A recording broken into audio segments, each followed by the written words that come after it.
You're co-hosting this show with me to help me educate a lot of these people on all the different baits and techniques, and people really need to understand the equipment they're using, especially where they throw it.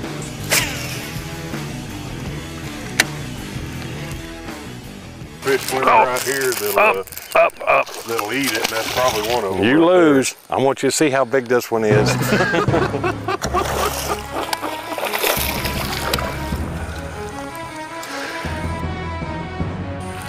Ooh. Look at there. You know, that's, don't do that. That is a dandy. That's one thing about fishing a topwater bait is that's a real good fish, real pretty fish. Healthy fish, healthy fish. You know, that's one thing about fishing a topwater bait is you just caught one on a frog. I just caught one on a popar. The water temperature is probably around 98. Well, it's 88 degrees. Wow, it's a lot cooler than I figured it. And but with the lake being up a little high and you know, the cadence of the baits that we're working, we both got two different types of topwater baits on. You're catching them on a booyah frog, I'm catching them on a popar, and we're actually fishing two different types of cover. This hay grass is going to hold a lot of bait fish, so it provides a lot of cover for them. It provides shade for them. You know, bass don't like to be in the sunlight. They're a lot more active in low light conditions. Bass are predators. Absolutely. And they like ambush points. That grass gives them the perfect ambush point to get in, hide under. Yes. And a lot of times, even though when the water temperature is 80, 90 degrees, these fish are going to stay in that grass. Yep. With the water being shallow. Yep. And just underneath the surface of that grass, the water temp will probably be a little cooler. It'd be like me and you at the beach, we'd be looking for an umbrella. Yeah. Especially being a fat kid, you know, I like a little shade every now and then.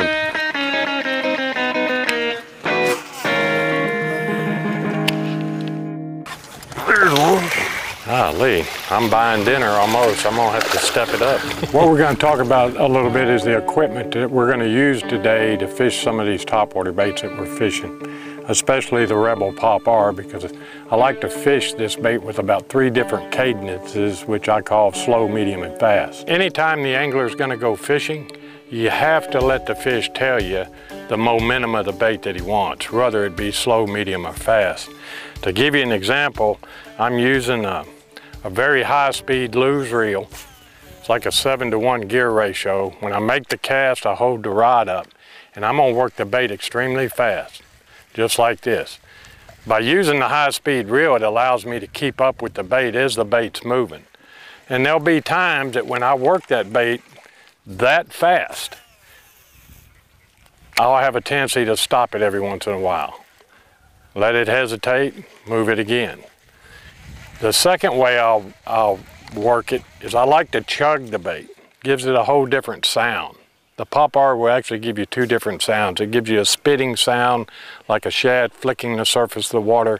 Then it gives you just a blooping sound, like a frog or something that's moving across the water. The way I'm gonna do it when I work at medium is I'll do this. I'll give it a cadence, and I'll stop it. And I'll stop it. And change that cadence up when you're working the bait. Jerk it 4 times, stop it, jerk it 2, stop it. Always change the cadence until you actually get a fish to strike. The last and slowest way that I fish the bait is I'll make a long cast, I'll hold my rod tip down, and I'll just chug it. And here again, I'm gonna give the bait a cadence. It'll either be 1 bloop, 2 bloops, 1 bloop, 2 bloops. And when I get a bite, sometimes I may jerk it 3 bloops and stop the bait. But always let the fish tell you how he wants to eat that topwater bait. The reel is a Lew's Pro Series reel. It's about an 8.1 gear ratio reel, extremely fast. So it allows me to keep up with the popar that I'm gonna fish with. The other thing is the rod that I'm using. This is an Impulse Signature Series rod that I designed, and it's a Zell and Signature Series. It has a lot of what we call parabolics in the blank. And what this does is when the fish actually strikes the blank or the bait, because of the parabolics in that rod, it allows the fish to get the bait a lot easier as you're trying to set the hook on him. It allows that fish 2 more seconds to pull the bait down and get it in his mouth. The bait that of my choice today is going to be a Rebel Pop R. And it's got number 6 hooks on it. Line size I'm going to use is about 17-pound test. And the reason for that is I'm going to be fishing the bait around a lot of heavy cover like grass, buck bushes, and you need that heavier line.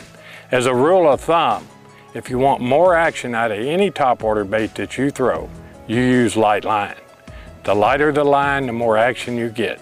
The minute that you start upgrading in line size, the less action you're going to get out of the bait. I'd rather catch 100 of these a day than 100 5-pounders, as long as they're biting it. That's a nice one. Going back. Explain to the folks out there why you wear them sunglasses all day. All right, Zell. I've got a pair of Costa Tuna Alleys on. I basically wear sunglasses for a couple of reasons. The biggest reason I wear them is to protect me from the sun. UVA, UVB light is horrible on your eyes, but the biggest key factor with ours is they're polarized. They allow us to see in this water. They take the glare off of the surface. You can see the vegetation in there. During the spring, you can see beds, see fish sitting on beds. You might see a fish sitting in that bush. But they also protect your eyes in case Zell sets a hook on a fish. I have a little bit of protection there if he misses it. So folks, make sure that you get yourself a high quality pair of polarized glasses and have a better day on the water.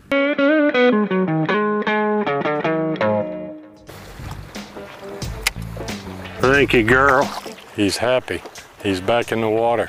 Zell, in the 30-something years you've been doing this, I bet you have seen some crazy stuff go down. Yeah, Matt, you know, they nicknamed me the Master of Disaster, because usually if something was going to happen at a tournament or while I was fishing, it was going to be Zell that it happened to. You know, to give you an idea, one time I was pre-fishing a tournament and I took my brother with me, and he had never loaded a boat on a trailer, and so I said, well, I'll let you drive it on there. It's pretty easy. Just drive it straight up on the trailer like you would have driving a car in a garage. And I said, I'll pull you out of the water when you drive it on the trailer.